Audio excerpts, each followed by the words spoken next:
Hello again, everyone. Welcome back to King's Quest V. Let's go ahead and talk to this guy by the cart. How goes it with you, good fellow? Not Not one of the good well, fellas. I'm afraid. This old wagon's always giving me trouble. Can I help you in any way? Thank you kindly, but I think I can handle it. All right then. Good luck. Thanks. With this wagon, I'm gonna need it.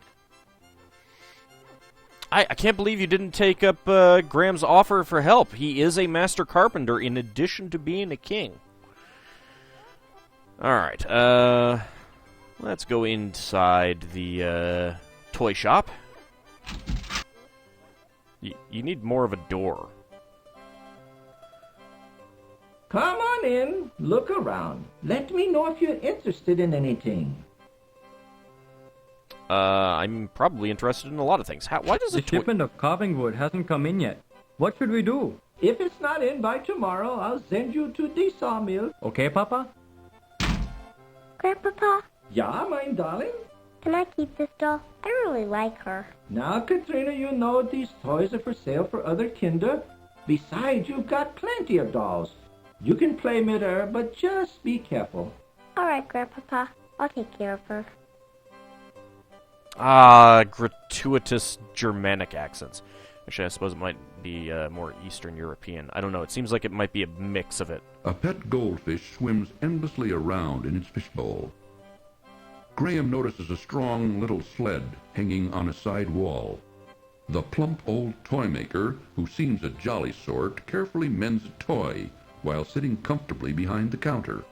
A pretty little girl, who must be the toy maker's granddaughter, plays with a doll while grandfather looks on. A child's wonderland of toys fills this quaint little toy shop.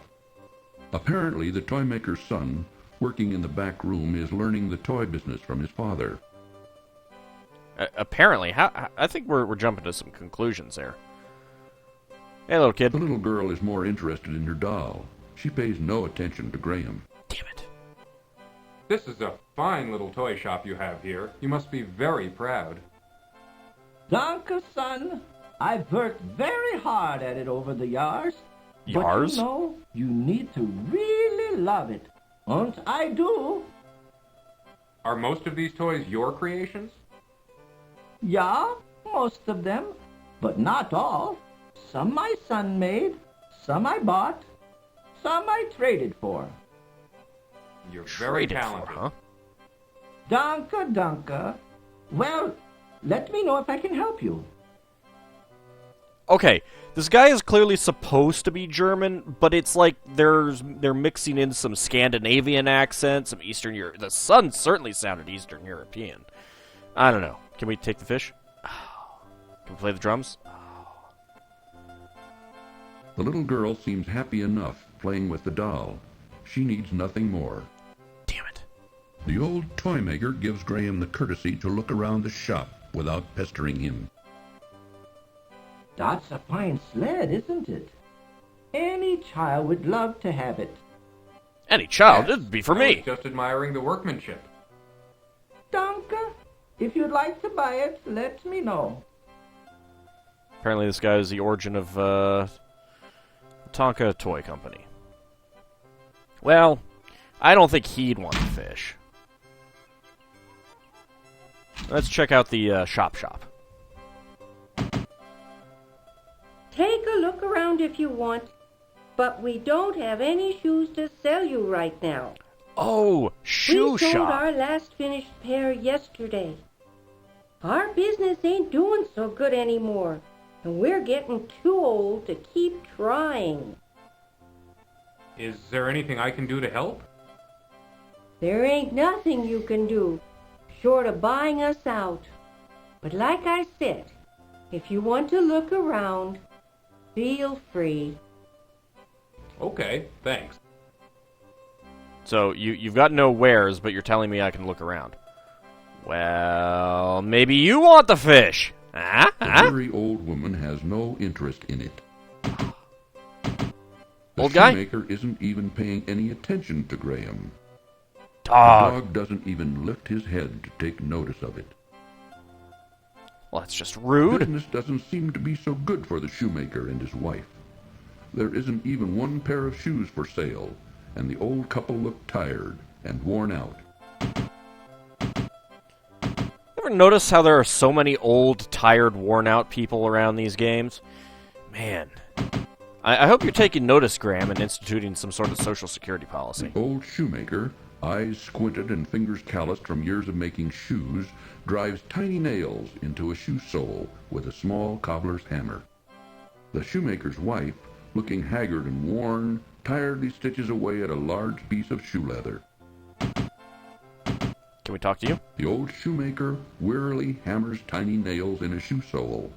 He doesn't even seem to notice Graham. Apparently not. Business doesn't seem to be... Well, can we pet the dog? This old dog doesn't appeal to Graham. Oh, come on. Just trying to pet the dog. Man, that's awfully rude. Apparently Graham doesn't like dogs. Graham notices a shiny silver coin lying forgotten on the street near the broken wagon. Sweet! Bending down, Graham quickly retrieves the silver coin from the street. Finders keepers! It is but a common silver coin. So, in other words, the standard currency of the region. After all, they're almost certainly on the silver standard because no one at the medieval era would have been on the gold standard. Alright, let's go ahead and head out of town this way. Come along, Cedric.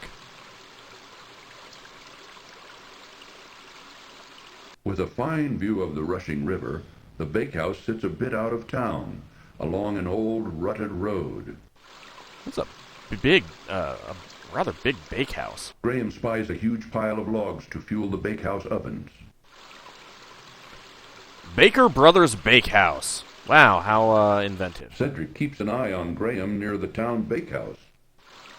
The cold river courses swiftly by the town bakehouse. A rutted dirt road travels east and west beside the rushing river. The rushing river, you say?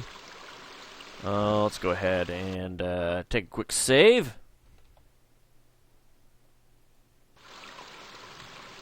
Let's get some water. No, Graham, don't! What's the worst that could happen? Oh! Oh god, I can't swim! Seriously, come on, that's not rushing that fast. Too bad. Graham's swimming skills were no match for the mighty river. Mighty river. I totally did air quotes there. Also, why is our mouse cursor a trowel? Alright, so what you're telling me, game, is that I can't go into the water. No, Graham, don't! Apparently not. Too bad. Graham's swimming Swimming skills would totally be better than that. Let's go on inside.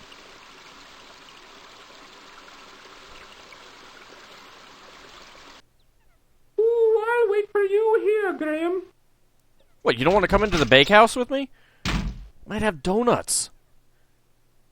Are you telling me you don't like donuts, Cedric? And how is your poor dear mother doing, William? Oh, she hasn't been doing too well lately. But my brother and I help out whenever we can. Thanks for asking, Amanda. Austin, keep your fingers out of that pie. The pies look lovely. I think I'll take one. Yes, they were just made fresh this morning. Here you go. Can you buy me one? Yes, this will be a fine dessert for our dinner tonight. Let's go home, Austin. What kind of pie is it? You know I'm still standing here in the doorway.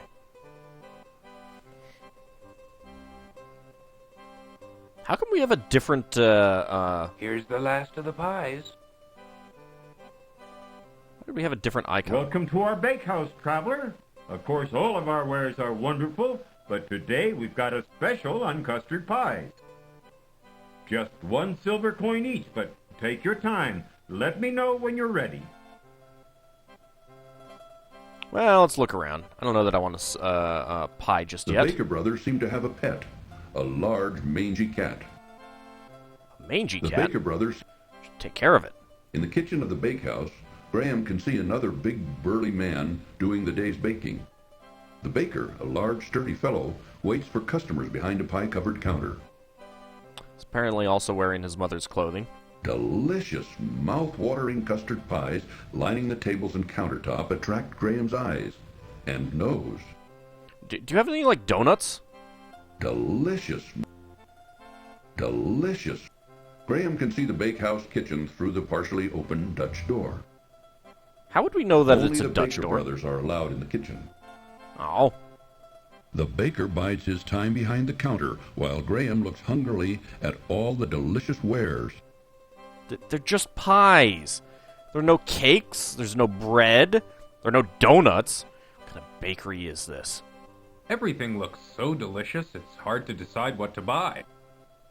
Everybody has that problem, but what a problem to have. Those custard pies No, actually, look it's a pretty most bad problem. delicious. Yes, they're made from a recipe handed down from our dear mama and her mama before her. It's called selection paralysis. It's still hard to decide, though.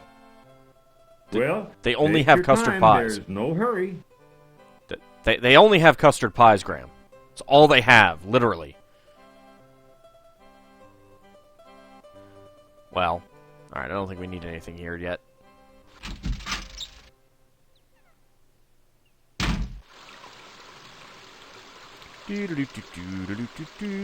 Come along, Cedric.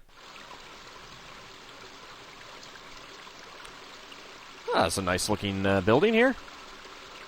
Just off a rutted dirt road, a country inn overlooks the picturesque rushing river.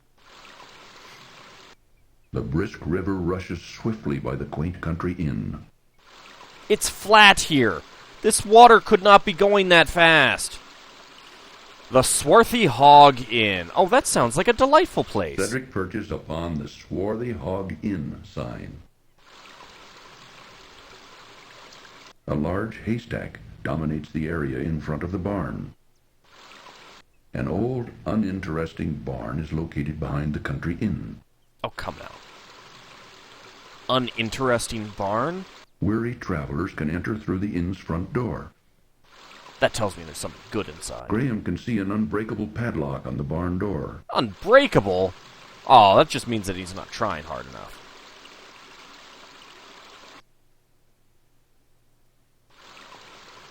Knock, knock. Anyone home?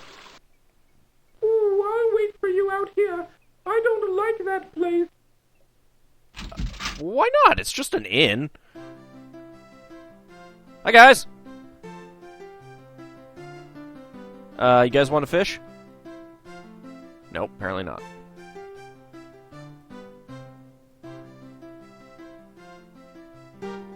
Hello?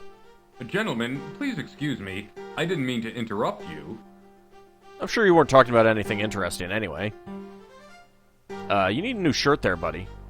Diana's full, ain't got no more rooms. Okay, I'll leave. Hey, boss, this guy looks like a real troublemaker. What do you want me to do with him? What? Rub 'em out. Ow! The hell? Struggle as he might, Graham could not escape his bonds. Don't worry, Graham. The innkeeper will soon put you out of your misery. How is this good for business? Answer me that. Maybe they just took over it.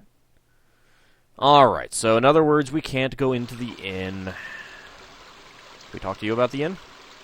Back down the road to the east, you'll run into the bakehouse. Yes, I know that. You're not going to tell me anything about this inn? Alright, fine. Let's go, search for a needle in this haystack. They wouldn't do that to me, right?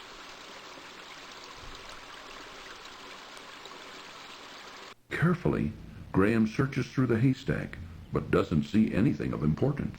Ah, whew. Boy, I thought they were going to put a needle in that haystack. I'm glad they wouldn't do that to me, though.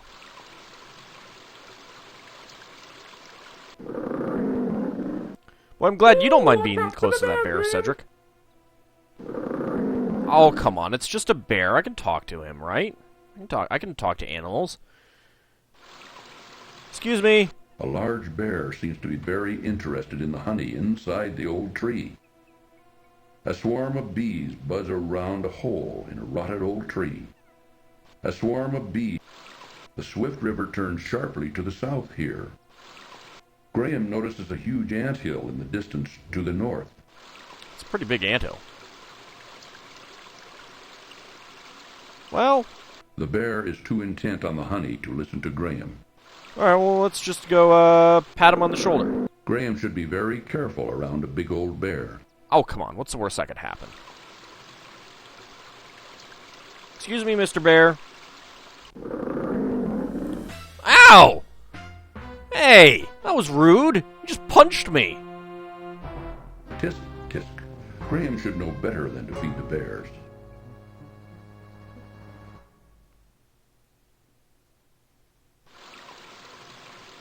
Alright, let's see. Do we have a hunting... No, I'm sure he'd want a coin. You can go buy a pie. The bear is more interested in the honey. Then do you want a wand? Graham gives the wand a good shake, but it only fizzles and dies. It's doing a lot of dying. Alright. Fishy! Fishy, fishy. Much better than honey. And it just walks by us with juicy human... Beatrice, kind sir. I wish to thank you ever so much for saving our hive from the claws of that horrible bear. In return, I offer you a luscious honeycomb from our hive. Please feel free to retrieve one. I promise my bees won't harm you. It may come in handy on your travels. Queen Beatrice!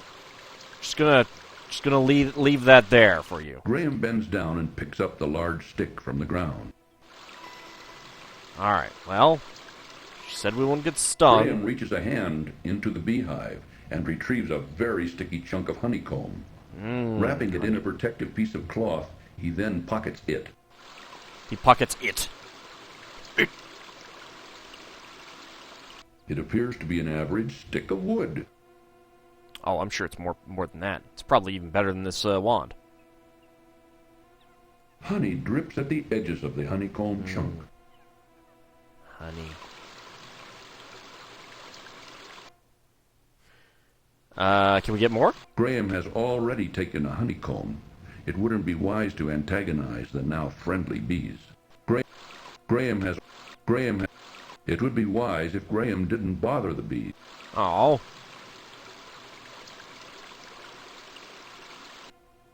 Let's see what's up here. A bully of a dog terrorizes the poor ants as he playfully digs at their large anthill. Oh, it's just a dog. Who cares?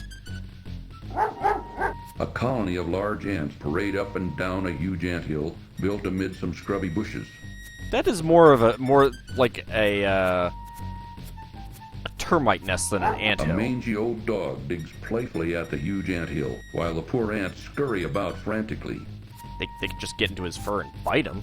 Well, let's go pet him. The dog doesn't seem to be a friendly sort at all. And yet he's The ants playing. don't seem to take kindly to uninvited trespassing. Ooh, Graham, that dog looks mean. Well, it's just a dog. I can take a dog.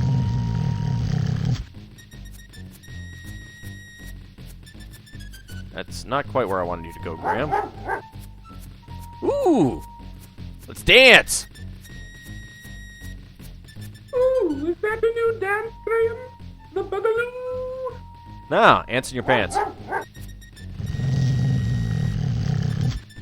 Oh, apparently won't let me do anything. Alright, well, let's throw the stick at it. Oh. So hopefully we'd throw the stick at it. Allow me to introduce myself. I'm King Antony the Great. Antony. May I ask who you are? Why, certainly. I'm King Graham of Daventry, and this is my friend Cedric. We're seeking a way to cross the great mountains to the ocean on the other side. We don't recognize human That is kings. a very perilous undertaking. would reconsider. But if you shall not, in return for rescuing our home from that flea-bitten cur, I wish to offer you our help, if perchance you may ever need it. What can Thank ants you very do for much, me? King Antony. Cedric and I appreciate your kind offer. We look forward to meeting you again. Why don't you go bite Cedric?